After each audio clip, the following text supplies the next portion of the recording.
Peggy 18.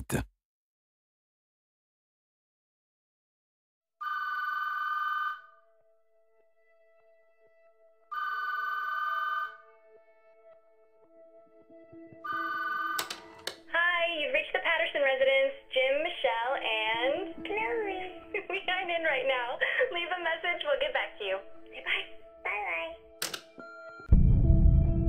Hey, honey, it's me. Sorry I missed you.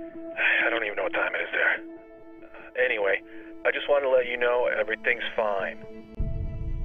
Hey, tell Chloe good luck at her soccer game. And get Terry's kid to clean out those gutters. I don't want you up on that old ladder. Look, I know you've been watching the news, but most of the action is in the north, hundreds of miles away. Our gear is collecting dust. It's just mud and bugs down here.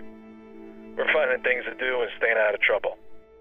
If it does find us, our guys are tough as nails, and we're ready to get in the fight.